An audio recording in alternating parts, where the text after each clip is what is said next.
Shared Ocean podcast brings you stories of lived experience from across the world as part of Ireland's response to the environmental and economic challenges facing many small island developing states. These proud island nations are on the front line in tackling climate change issues and are supported by Ireland in this critical battle by the Our Shared Ocean programme, a funding initiative by the Government of Ireland delivered by Irish Aid and the Marine Institute.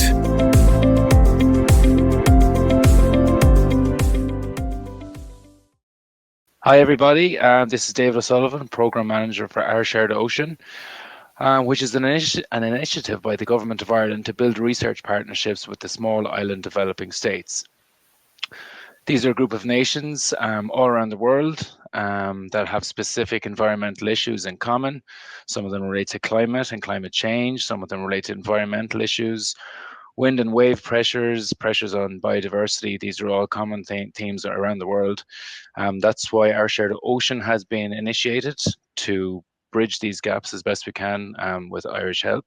And Our Shared Ocean is funding numerous projects around the world, some of which are in the Caribbean and some of which are in Trinidad and Jamaica, sorry. So we're joined today by some very interesting researchers who have got a great story to tell about a project that we're funding in partnership with the University of the West Indies and the Atlantic Technological University. So I have with me today Salem Gharbia, who is the head of environmental science at Atlantic Technological University, which we call ATU from here on in. He's an internationally recognized expert in climate resilience and environmental monitoring and modeling with a PhD in environmental engineering from Trinity College. And he's also the coordinator of European-wide initiatives, including studies SCORE, the smart control of climate resilience in the European coastal cities, and also this study, ClimateScan. So hello to you, Salem. We'll dig back into that in a little bit. Camilo Trench is a marine biologist, lecturer and coordinator at the University of the West Indies, Discovery Bay Marine Laboratory, which I believe is in Jamaica, and he's going to tell us a little bit about that. He's worked there for over 20 years and has 15 years experience studying mangrove rehabilitation in Jamaica and has helped or collaborated to conserve over 50 hectares of mangrove forests in Jamaica and is one of Jamaica's primary consultants on mangrove ecology, conservation, and coastal forest rehabilitation. Hello to you, Camilo. Thank you. We're going to hear a little bit about that in a while, about Discovery Bay Marine Lab and also mangroves. And you can tell exactly what mangroves are and how they need to be rehabilitated. And finally, Dr. Deborah Villarroel-Lamb is a lecturer at the University of West Indies in Trinidad and Tobago. She specializes in numerical and physical modeling of coastal engineering processes, including ocean hydrodynamics, coastal morphology, coastal structure response, and its impact. And she has developed numerous tools to investigate these physical processes upon the coastline.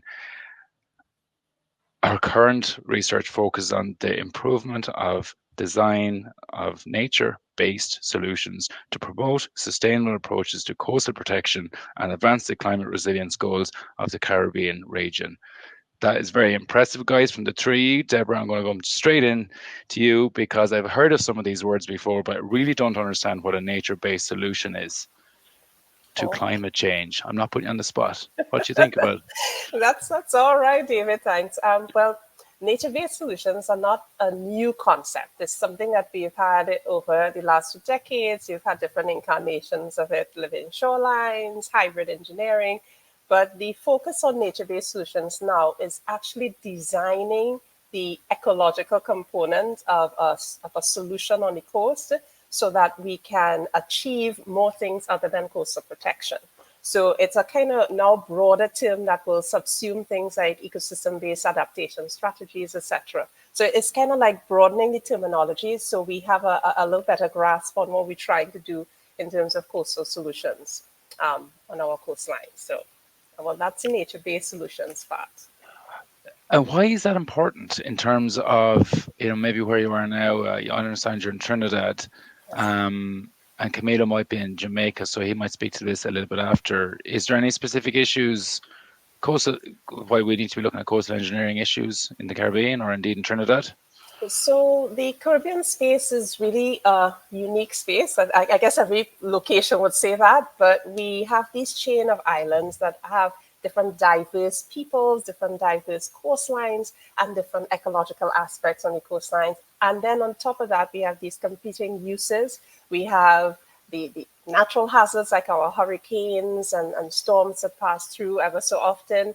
We have potential for tsunamis, as well as we are subject to the changes of climate, where incorporating that sea level rise and the increased storminess. So now we have all these things we're trying to deal with on the coast, plus our economies are mainly driven by tourism as well as fisheries. So you have to now try and manage these competing issues on the coastline.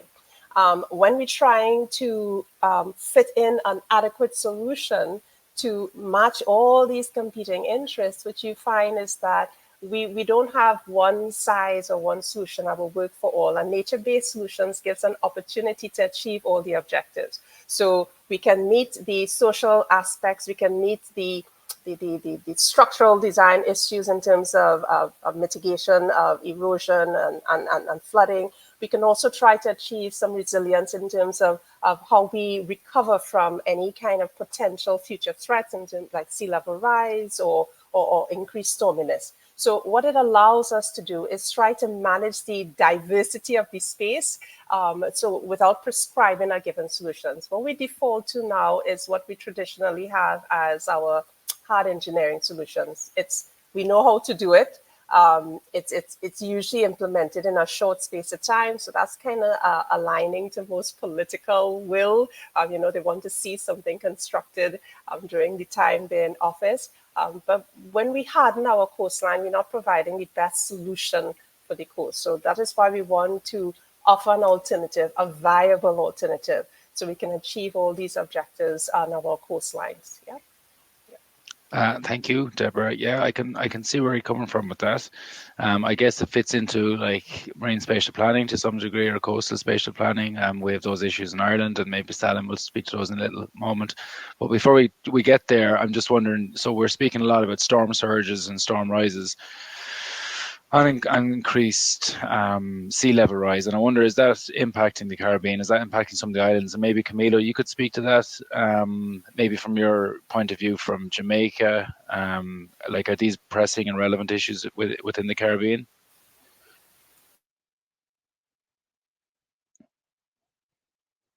I think you're on mute. Oops, sorry. I was saying I can testify to all the stuff that Deborah just mentioned. We are quite vulnerable to the little shocks that happen along the shoreline. Now, the reality is, as Deborah said, our economy is based on tourism. And in many cases, we don't have the coastal management that grew with the level of tourism. So not to zoom into the project side too much, but we definitely have a lot of development. And in many cases, the planning didn't go along with it. Now, the climate change issues have made it rather worse. And now we're trying to catch our breath. In some cases, the shoreline has really gone really, really bad, and it requires big, hard engineering. In some cases, we can do some living solutions, and we can do some hybrids in other cases to see if we can just catch up a little bit.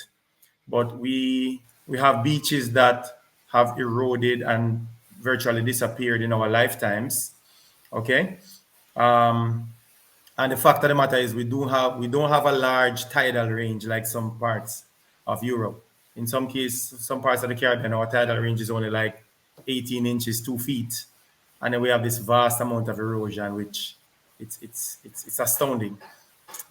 So of course the sea level is rising, the world is getting hotter. And we can go into many other issues. Like I was speaking to somebody yesterday about coral reefs. And they were saying, what's the status of the coral reefs? And I'm like, these coral reefs are the worst they've ever been. We had the worst bleaching event ever in our lifetime. And we've seen this in our lifetime, right? And it happened last year. So coral bleaching started in like the 1980s, where maybe a small percentage of the corals would bleach. And now, this last bleaching event, about 95% of the corals bleached. Because the world is getting hotter, the sea is getting hotter. So And for small island developing states like Jamaica, Trinidad, and our neighbors across the Caribbean, we're so low lying. Think about places like Barbados, they barely have any mountains. So something like a 10-foot tsunami would do serious damage there. And in a hurricane or a storm, that's what we get, right? So it's really daunting for us in the Caribbean. And in many cases, persons are losing their homes, losing their livelihoods. And I think it does contribute to migration as well.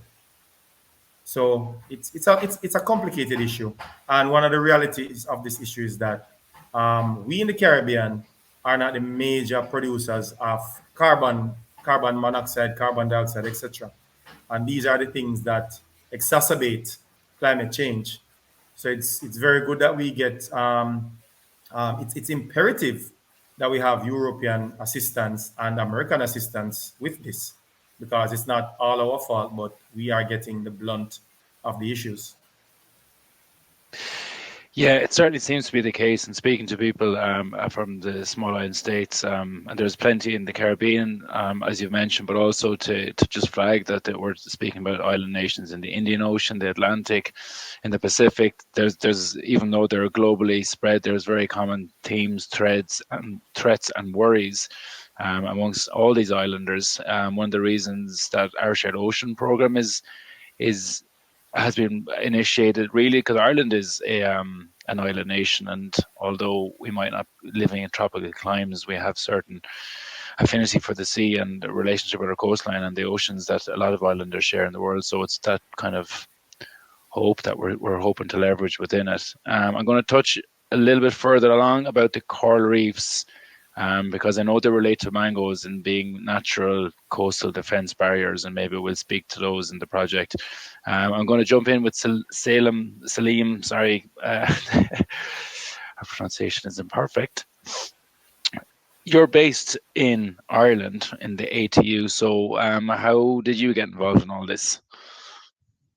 Right. Well, I suppose, well, the name of the program is our Shared Ocean, and as you can, as you can tell, that the impacts of climate change on coastal areas is massive. In terms of, we know as scientists that a 2-meter sea level rise is definitely happening. The only uncertainty that we have is when it's going to happen. Is it going to happen in the next 25 years or 100 years or 200 years? That's the uncertainty that we have. But we definitely know that a 2-meter sea level rise is happening. Now, with that fact, the challenges facing coastal communities and coastal regions and islands are massive in terms of damages to the coastal line, the resources, the business opportunities, and also the settlements themselves, because of where people live, and that will impact the whole dynamic of how you can live in a small island. So getting into this program, we've got, we've got through the funding offered by the Marine Institute and Irish Aid program, and this, seeing, this, similar challenges being faced like on different islands, and how we, how we get how we design an approach to overcome those challenges here in Ireland and within Europe, and we put together some sort of a framework that can be validated in a number of case studies. So we saw an opportunity where we can collaborate with colleagues in Jamaica, Deborah and Camilo, like on how we can kind of validate this kind of framework that we're developing here in Ireland and within Europe, in how we can use an integrated approach of nature-based solutions or ecosystem-based adaptations together with the smart technologies and living lab approach. So like all the solutions can be co-created. So we saw in this program a great opportunity where we can collaborate, we can extra validate what we're doing in terms of approach to act on climate change, mainly sea level rise and extreme events. The the opportunity here is where you can look at different kind of challenges in terms of how you react with different cultures, and how, because the main idea about the solutions that we're putting together, as we're going to say, is kind of like those solutions will be co-designed, co-created, and the fact that any solution will need the citizens' involvement, and in order to get the in order to get the citizens involved, you need to kind of establish a framework that is based on what we call a living lab approach, which we can get into that maybe later. But the idea is to have multiple case studies, that we can validate an integrated framework that involves nature-based solutions acting on climate change and extreme events. So this program is a huge opportunity, and we're delighted that we received approval in our project, and we will kind of work together for the next couple of years on validating the framework, developing it a little bit more, make it more inclusive and more kind of like rigid, in order to hopefully be able to scale it up and replicate it. So that the knowledge on how communities can act on climate change can be shared, because the challenges are shared and the ocean is shared. So like we'll have to kind of work together, and this program perfectly allows to do this. Thanks very much for that. I think it does, and we appreciate that. But more importantly is the work that you guys are doing and the project, which we'll discuss a little bit further. But just to kind of underline, you've been involved in this kind of climate resilience, and you've worked within European coastal cities before, and irregardless of where the cities are, the wealth in these particular places, they're all at risk from climate change to some degree. If the ocean rises at 2 meters, the effects might be felt more on a small island that's only 2 meters above sea level, but it will equally be felt in larger cities. So it's imperative that we kind of put these solutions in place as best we can. So this knowledge brought you guys together. You applied for the project, and it's subject to competitive funding, but the application was a strong one, and the expertise presented and the work you're trying to do was presented very well. And so the exact project, and we'll just read out the title, was Leveraging Ecosystem-Based Adaptation and Digital Sensing Technologies to Enhance Climate Resilience and Empower Coastal Communities in Jamaica. And that is called ClimateScan for short. So your project essentially aims to leverage these ecosystem-based adaptation and digital sensing technologies to enhance climate resilience, because Jamaica's coastal areas face significant vulnerability to climate hazards. Some of these we've already discussed: sea level rise, coastal erosion, storms, flooding, saltwater intrusion, which obviously leads to infrastructure costs and depletion of valuable coastal resources such as fisheries. So we've all the nuts and bolts in place here now. We've got the idea and the understanding of why we're doing this project. Climate change is happening. It can be affecting places like Jamaica equally versus Trinidad. What are you actually going to do, guys? How is this all going to come together? Right. No pressure. Well, I suppose the main idea is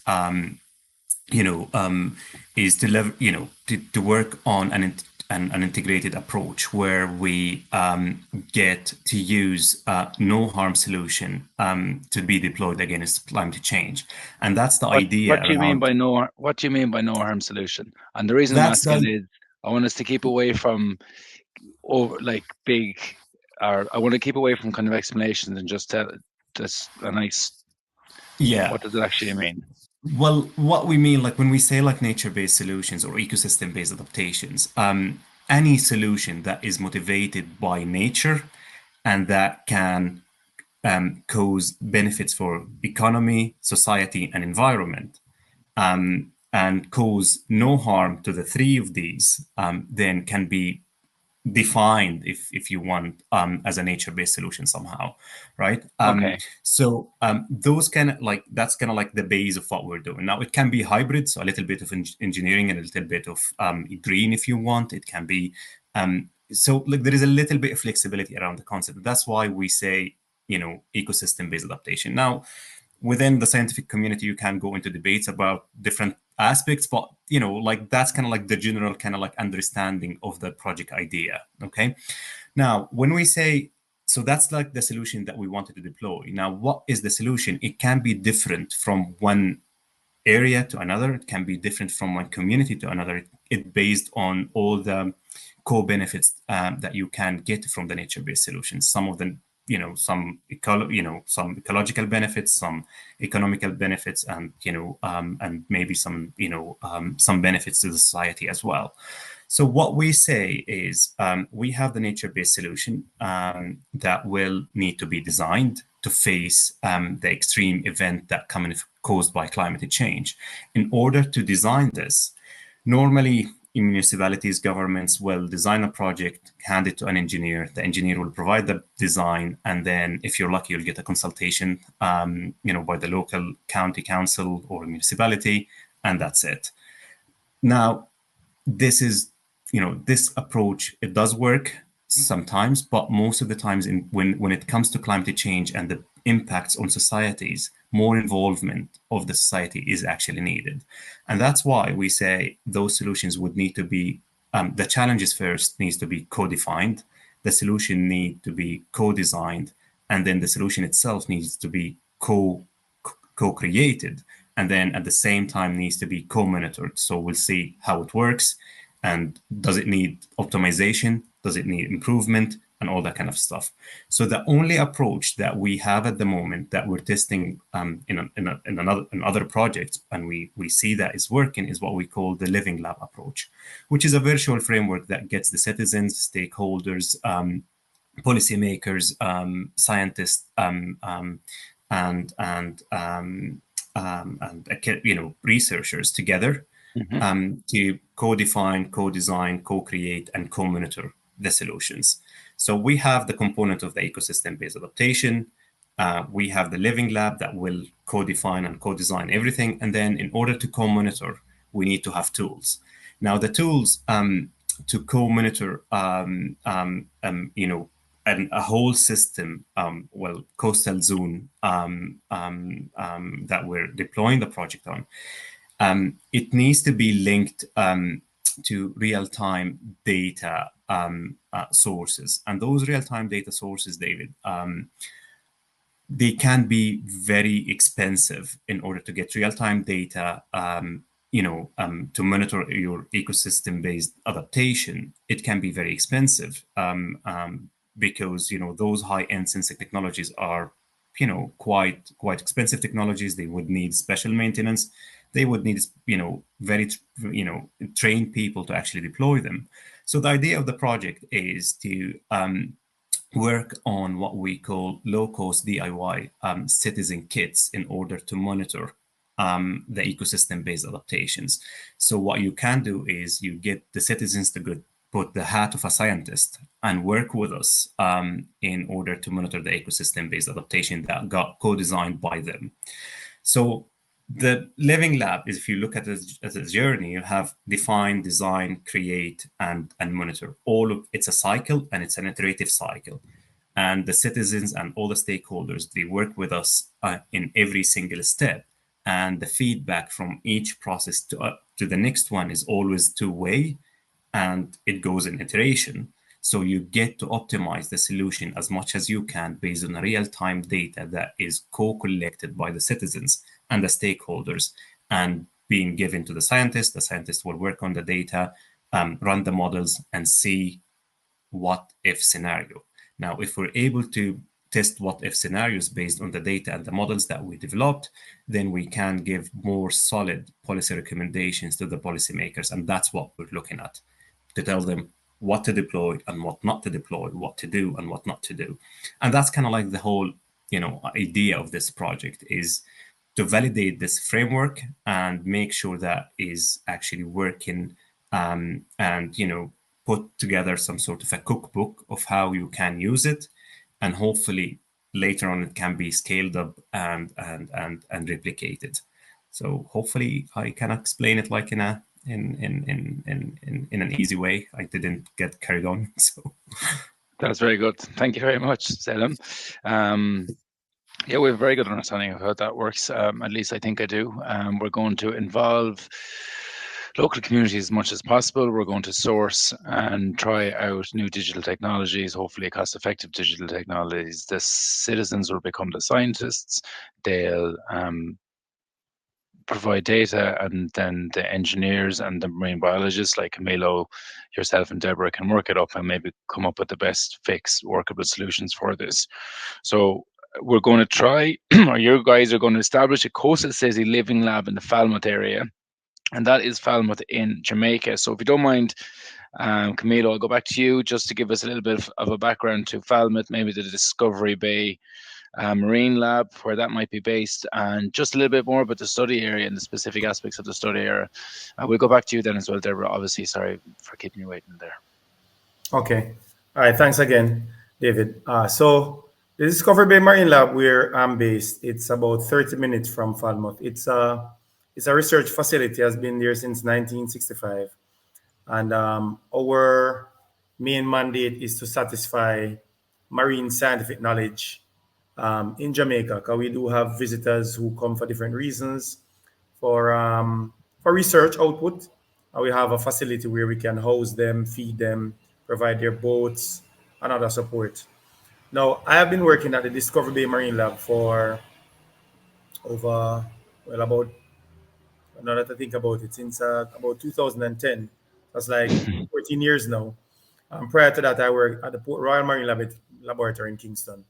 So maybe the last 15 years or so, I've been studying mangrove ecosystems. And mangroves are trees, sometimes shrubs that flower. They're flowering plants, and they live along the coastline because they have different mechanisms to deal with salt. Some have a reverse osmosis mechanism where they lock the salt out. Some have mechanisms to put the salt into the leaves and drop them off the trees. Some put them out on the leaves. So they outcompete other plants along the shoreline. And they also have intricate root systems that can deal with flooding and a little bit of storm surge, not too much. And if you look behind me in my background, you can see the red mangrove or the rhizophora. It's like a tangle. So those are prop roots and drop roots. So are you actually in a mangrove forest at the moment? No. It's just a virtual background. Oh, sorry, excuse me. I don't have any mangrove forest. That's going to give me this good Wi-Fi, right? So a 10-foot wave going through this will be reduced to a 3-foot wave or a 4-foot wave. So you can see the importance of mangroves along the shoreline. And mangroves have over 200 functions. We don't have time to get into all of those. The point is, they're excellent for shoreline protection, and they also provide nurseries. They filter nutrients from water. They have so many great functions and services. However, we are losing them. We're losing them mostly to development. For example, our major airports, and I'm sure it's the case in many Caribbean islands, are built in mangrove forests. Many Why hotels, is that? because they're on the shoreline and they tend to be in flat areas. And our airports were built before we had strong environmental laws. So the airports are already there. You can't remove them. There's like a multi-billion-dollar issue to move them.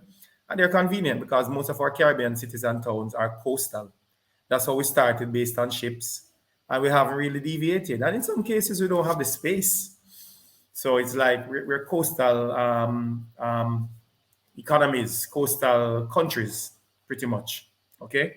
And obviously, it's easier to work on the coast financially because it's flat. We do have a lot of mountainous terrain, but to dig into mountains, it's like 10 times as much as to dump on a flat wetland. So we have dumped a lot of our flat wetlands throughout the years.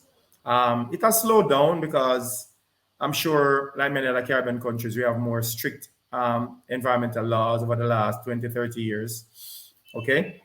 But it's not missing, it's not disappearing. Some development still has to happen. So the airport needs to expand. It's going to happen. Okay. It's just a matter of how it happens, how badly, how well they can mitigate, and how strong is the government, what can I say, management. Okay, because that's one government agency to the next. Hotels are being built. They want to be on the shoreline. So we have some new laws that help to reduce it, but it's not gone. In the case of Falmouth, there was a big development at the town Falmouth was not really a high density town. I would say about mid density. I don't want to guess the population, but it's nothing like our Kingston. Kingston is our main city, has 1 million people. Montego Bay is our second city, has maybe 400,000 people. Falmouth maybe had 15, 20,000 people. So it's a small town relative to European countries. But they wanted more tourism to come in. So they built a cruise shipping port in Falmouth. And that cruise shipping port actually, based on the design, it removed there. You're looking at it right now. So based on the design, you can see that they had to remove some coral reefs to facilitate that cruise shipping port. And yes, we did transplant or remove some coral reefs successfully. Fast forward to now, the cruise shipping port, having removed the corals, having removed, in some cases, whole coral reefs, and I saw you had the image up earlier. It has caused more storm wave energy to come into an area called that we call the luminous lagoon. So the studies didn't really account. The studies accounted for the coral reef area, never really accounted for the mangrove area. So the mangrove shoreline, which was quite okay prior to the cruise shipping port and prior to sea level rise, is now eroding. Okay, and I'm sure in your folder you have some images of it eroding. I had sent you an email earlier of one of the images as well.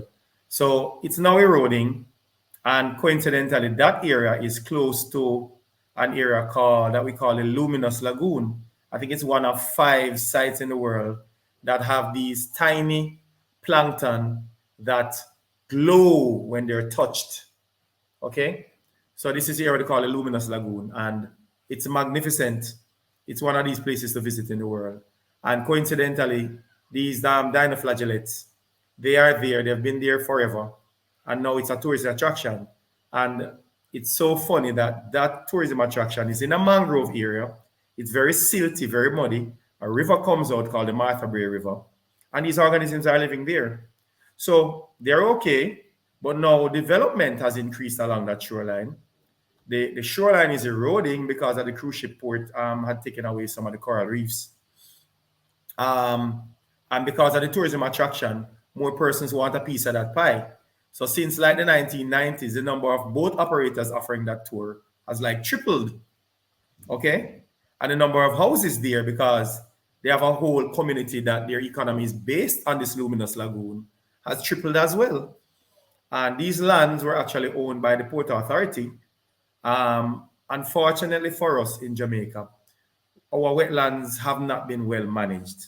So what happens a lot is that you have unplanned development happening in these wetland areas. And this is one of the prime examples in Jamaica. Now, the government environmental agency called National Environment and Planning Agency, they've done a good job in the last recent years in trying to reverse some of this, but some of the damage is already done. So what they've done in the Falmouth area, in conjunction with the Port Authority who put in the cruise ship port, is that they acquired the lands around the Luminous Lagoon, and now they're looking to conserve it. And because the shoreline is eroding, as a mangrove expert, I partner with them to say, all right, what can we do? Now, I am a biologist. I'm a marine biologist. I am not an oceanographer. I can't even pronounce some of the stuff that Deborah tell you, like physical oceanography kind of stuff. And then Salim was talking about living labs and all of that. I know how to grow mangroves. However, I need to know the conditions. What is the wave? I'm not even sure what these guys call it. What is the wave climate? What is the wave energy? What are the ebbs and flows? That's not my thing. So that's the importance of collaboration.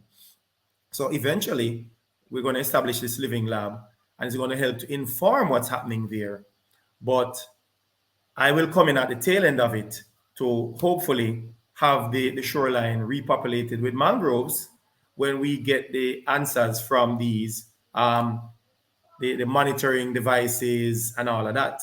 So it's a great collaboration that ATU and of course with Deborah's help to orchestrate, and I'm happy to be a part of it because it's going to help us to inform the design and help us to monitor it as we go along, so that we can be more confident that any natural solution or any hard structure, because the reality is maybe we'll have to put in hard structures. We don't know until we do the studies. Maybe we can do just a mixture of both.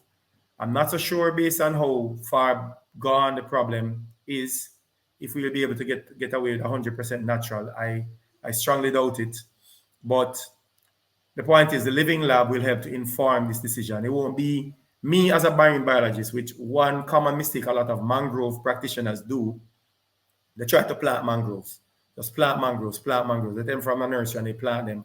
And studies have shown that 90% of these across the world, they just die because the area could just be too rough. It could be too deep. The silt material could be just too bad. So it's a scientific-based approach, not just a biological approach. But the shoreline and the oceanography and the coastal modeling and all of that is so important to make a good project and hopefully execute it successfully. Wow, Camilo, thanks very much for that. That was very informative. Gives us a very good understanding of what's actually happening on the ground there. I mean, we often hear about the high global issues about marine, or the issues in the marine and climate change and coastal erosion, but to actually hear on such a local level and how it came about and maybe the policies that are involved in the background is actually quite interesting. So thanks for that. Yes, the mangroves are hugely important. I wonder, do you have an idea of the percentage of cover of mangroves, what it is maybe now in Jamaica as a whole, and maybe what it was 20, 30 years ago? I mean, off the top of your head, is it 50% depletion, would it be? Percentage coverage isn't such a great thing for us because it's a small percentage. Most of our topography is like hard limestone stuff.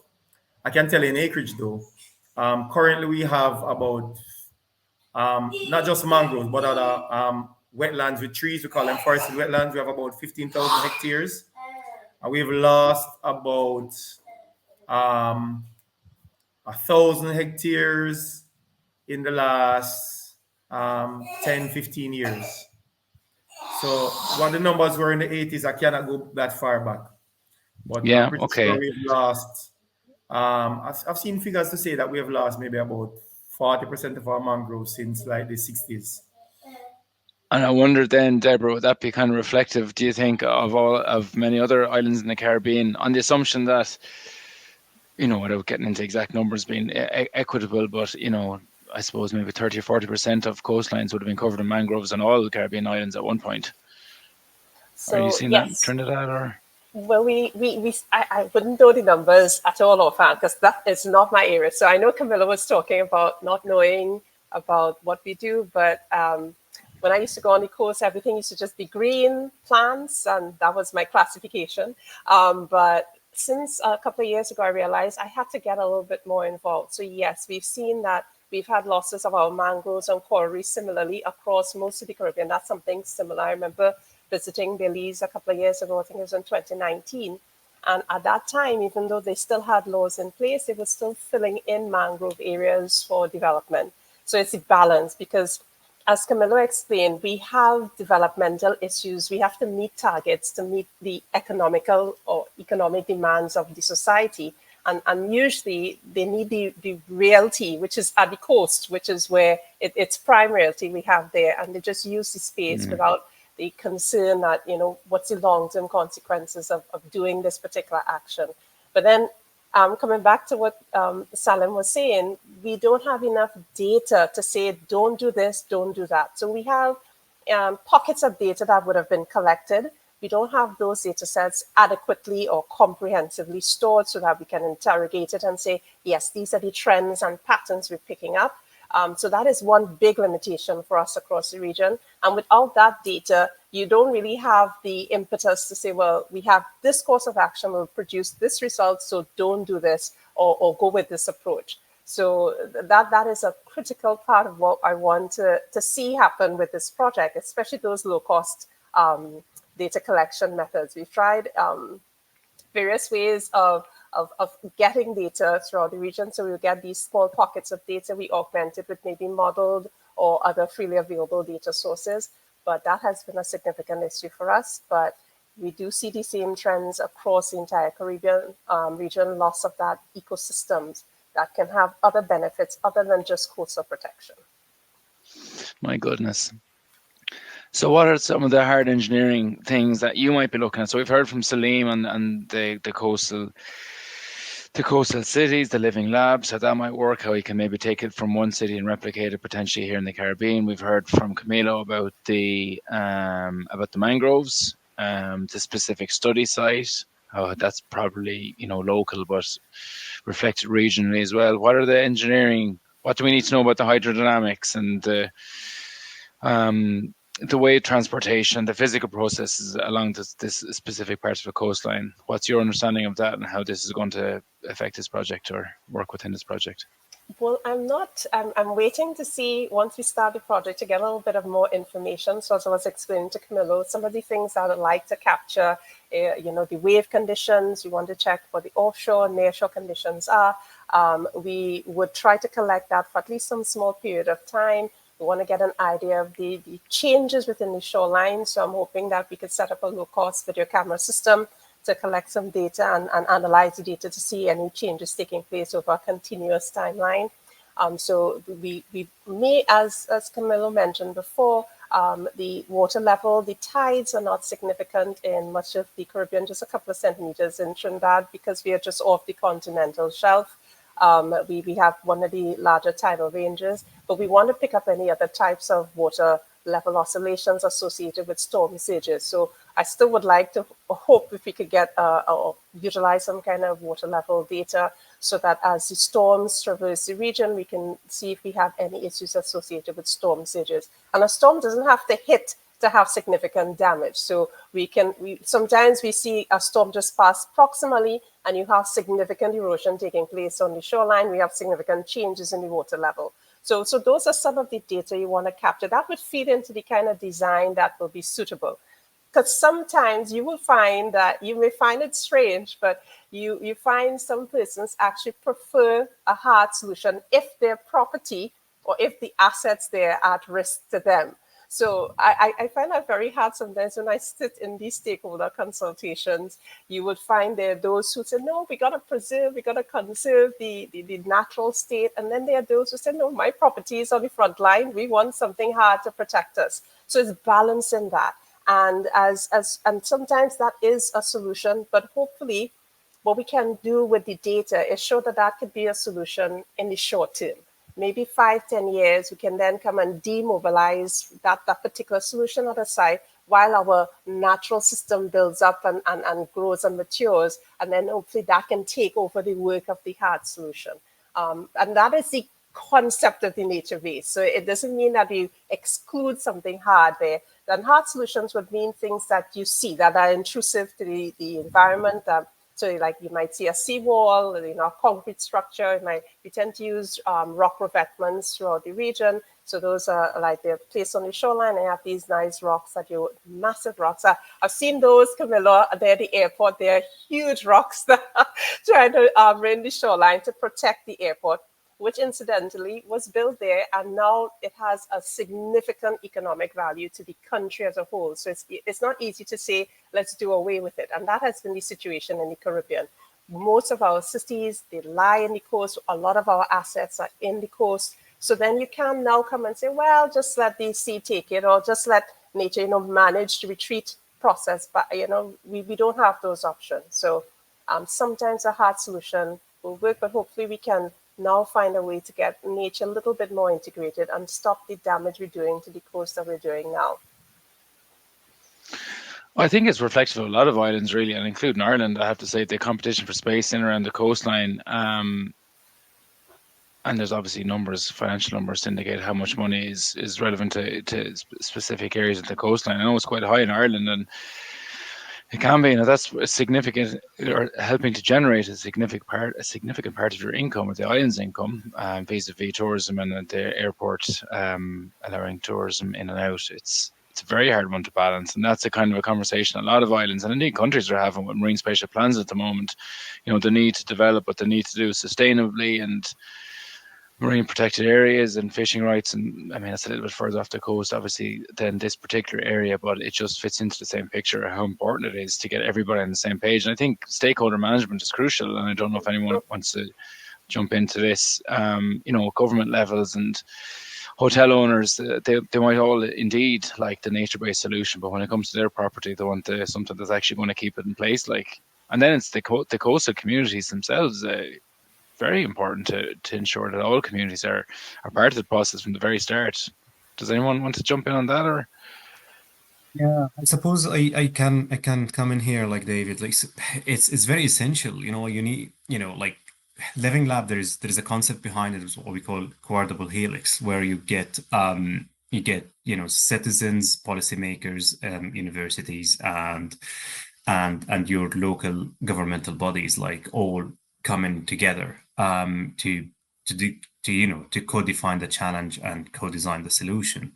And you want to make sure that the way we start, like looking at our stakeholders, we practically, that's what we do. The first thing that we do, we collect, we look at the space that we have and we list all the stakeholders, and then we start mapping them based on their power and their interest. Obviously, the most power and the highest power, the highest interest you'll have to make sure that you involve them and keep them happy, and and walk them through the whole process. And at the same time, the less power but high interest, you want to make sure that they also have the whole attention and involved in the process of co-defining the problem and co-designing the solution. Because without them, that map of power and interest can change in the future, and then you need to make sure that everybody is contributing. And here is the concept of climate justice and environmental justice coming in as well. So it's very essential to make sure that all the aspects and all the communities and all the groups in the communities are involved in the process of working in this Living Lab, and everybody is contributing from their own point of view, and that kind of like coming like to the idea of using citizen science to generate this real-time data. Sometimes if somebody has a if a stakeholder has a power point of view because of their location at a certain part of that coastal zone that we're trying to work on, then they might need to get data coming from the other areas around that zone that we're working on. And then that comes to the idea that everybody within the community is actually impacted on from climate change, and everybody should contribute to the process of acting on climate change. So involving all the stakeholders is absolutely essential. And eventually what we want to reach, Deborah commented on the data sources and how important the sources are, because without the data sources, we don't know how effective the solutions that are implemented. Mm-hmm. And eventually, if you ask me what is the ideal situation that you have, I'll be like, well, having a Living Lab established with a fully co-designed nature-based solution implemented, and we have what we call a digital twin for the coastal zone. So we know exactly what is happening and why it's happening, and we'll manage to get on the virtual model of the coastal zone to test different what-if scenarios. What if we add an extra terminal for the airport? What if somebody planted mangrove in their front, and on the coastal line? What if? And all these kind of scenarios can be generated. However, in order to be able to get to this ideal situation where you have a digital twin, you need real-time data sources that is monitoring real-time data 24 hours 7 days a week, 365 days a year. That's what you're looking at, and processing this data might be very challenging.